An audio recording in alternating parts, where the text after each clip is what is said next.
Shalom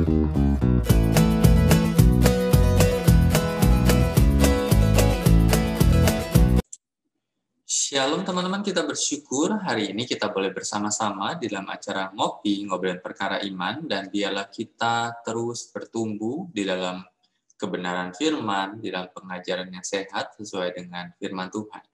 Karena itu Ngopi BTP hadir sebagai penjaga bagi kawanan domba gembala Tuhan. Teman-teman, hari ini kita akan menyaksikan dan meresponi satu kesaksian dari seorang mualaf berkaitan dengan Injil yang disembunyikan, sehingga membuatnya untuk akhirnya pindah agama. Kita akan saksikan. Ana hijrah di akhir 2004, di awal 2005 kakak nyusul, nggak lama. Jadi Ana duluan, habis itu kakak nyusul. Sekitar tahun 2007 akhir atau 2008 gitu, persisnya nggak tahu persis, lupa. Itu adik nyusul juga. Itu bawa Injil Barnabas waktu itu dari perpustakaan umum daerah itu juga.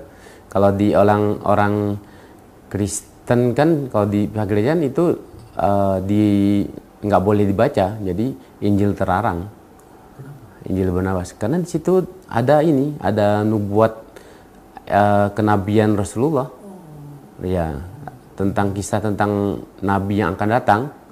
Itu di Injil Barnabas itu ada. Ahmad namanya, bukan Muhammad tapi Ahmad.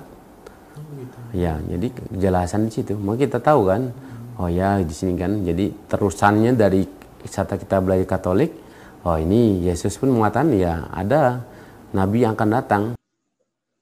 Teman-teman, di dalam video ini kita bisa melihat bahwa sang mualaf bercerita bahwa dia itu diberitahukan bahwa ada Injil yang disembunyikan oleh gereja berkaitan dengan sebuah nubuatan tentang Ahmad, seperti ya, tentang Muhammad yang disembunyikan oleh gereja, padahal Nabi Isa dikatakan sudah menubuatkan setelah kedatangan Nabi Isa, maka nanti akan ada kedatangan Nabi Muhammad. Tetapi ketika kita melihat Injil apa yang dimaksud dengan Injil yang disembunyikan oleh gereja, maka mualaf ini berkata bahwa Injil itu adalah Injil Barnabas.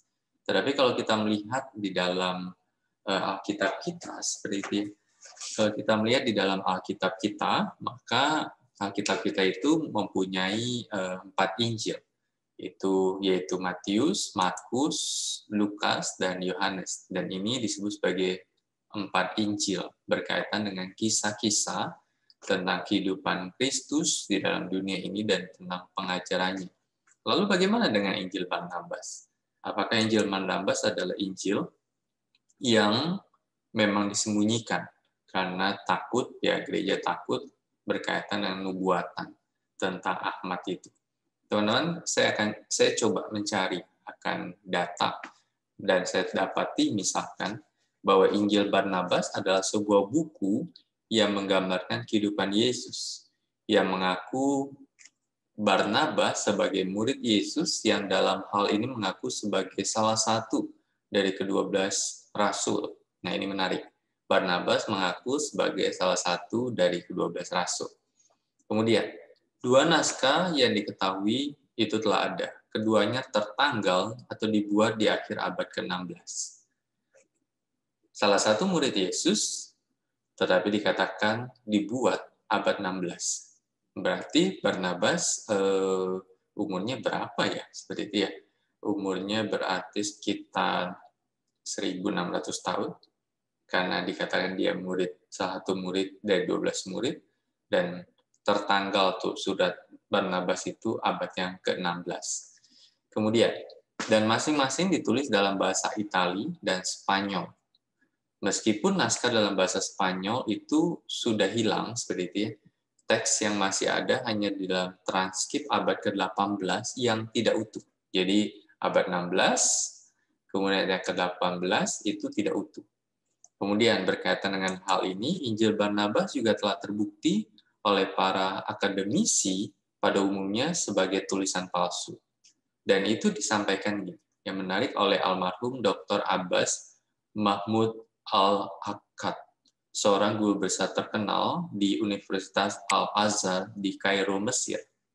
Jadi yang ngomong ini seorang guru besar yang saat ini sudah meninggal. Dia mengajak umat Muslim sedunia untuk menjauhkan diri dari Injil Barnabas. Jadi Pak Abbas ini pun berkata bahwa orang Muslim pun harus menjauhkan diri dari Injil Barnabas. Tapi kalau tadi dikatakan bahwa dia akhirnya mempercayai Injil Barnabas sehingga membuat dia menjadi mu'alaf, maka itu tidak sesuai dengan para akademisi yang memahami, mendalami secara akademis. Kenapa? Karena di dalam bukunya Hayatul Masifit Tarik was Kuyufil Asharil Hadis, itu ditulis di Kairo, Darul Hilal, ia menguraikan kepalsuan Injil tersebut. Ya, nanti kalau teman-teman mau baca, silakan baca buku ini. Dan ia berkesimpulan bahwa Injil Barnabas bukan saja menyerang ajaran agama Kristen, tapi juga Islam. Dan Injil Barnabas ditulis dalam bahasa Itali, yang baru menjadi bahasa tulis pada abad ke-15. Jadi kalau kita lihat bagian ini saja, maka pihak Muslim pun yang paham secara akademis, mereka menyadari bahaya Injil Barnabas ini. Sehingga ketika kita melihat akan hal ini, maka kita bisa berkata gini, bahwa Injil Barnabas ada Injil palsu. Dalam Injil palsu yang pertama, dia mengaku murid Yesus, tetapi dia masih hidup di abad 16. Berarti umurnya 1600. Gitu ya. Kemudian yang kedua adalah bahwa yang dia sampaikan itu berbeda dengan apa yang diceritakan oleh 4 Injil yang lain. Kemudian yang ketiga, itu bahasa yang digunakan adalah bahasa Itali, bukan bahasa Yunani seperti bahasa Alkitab. Dan kata lain, dia bukan orang abad mula-mula yang menuliskan, tapi mengambil nama Barnabas untuk seakan-akan melegalkan akan apa yang dia tuliskan. Itu seperti film atau novel Da Vinci Code yang mengambil gambaran Da Vinci untuk coba membumingkan novelnya dan membuat orang mempercayai itu. Padahal bukan Da Vinci, tapi dia coba mengambil nama besar Da Vinci. Dan bisa jadi penulis Injil Barnabas ini melakukan hal yang serupa.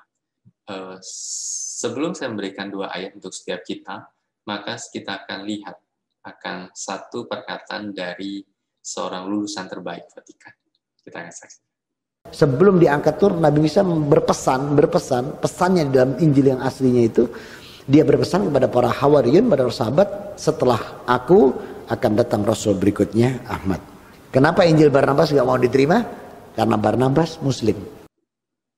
Jadi jelas apa yang dikatakan bahwa Injil Barnabas itu yang nulisnya adalah Muslim, sehingga ditulis di abad 16, dan ketika dia menunjukkan bahwa ada nubuatan tentang Ahmad, ya karena yang nulisnya Muslim. Kemudian saya akan berikan 2 ayat. Yang pertama Roma 10 ayat yang keempat, dikatakan sebab Kristus adalah kegenapan hukum Taurat, sehingga kebenaran diperoleh tiap-tiap orang yang percaya. Jadi Kristus sudah dinubuatkan dan Kristus adalah penggenapan. Di luar itu dan setelah Yesus tidak ada lagi akan nubuatan hukum Taurat yang perlu digenapi karena sudah utuh. Ini dipatok dari mana? Dari Matius 5 ayat yang ke-17 dikatakan janganlah kau menyangka bahwa aku datang untuk meniadakan hukum Taurat atau kitab para nabi. Aku datang bukan untuk meniadakannya, melainkan untuk menggenapinya. Mengenapi kitab para nabi tentang kedatangan Mesias. Dan itu melengkapi akan janji Allah kepada manusia. Dan di luar itu, kita percaya sebagai iman kekristenan tidak terjadi lagi. Di luar Yesus, setelah Yesus, tidak ada nabi lain yang diutus oleh Tuhan untuk menggenapi akan janji Allah bagi manusia dalam iman kekristenan. Karena itu biarlah kita terus bertumbuh dalam iman, mengetahui, memegang bahwa inilah firman Tuhan, kebenaran Tuhan, sehingga membuat kita belajar firman Tuhan, menggumulkan firman Tuhan dan menghidupi firman Tuhan. Sehingga kita bisa tahu akan seperti apa yang Tuhan kehendaki dan seperti apa yang Tuhan tidak kehendaki.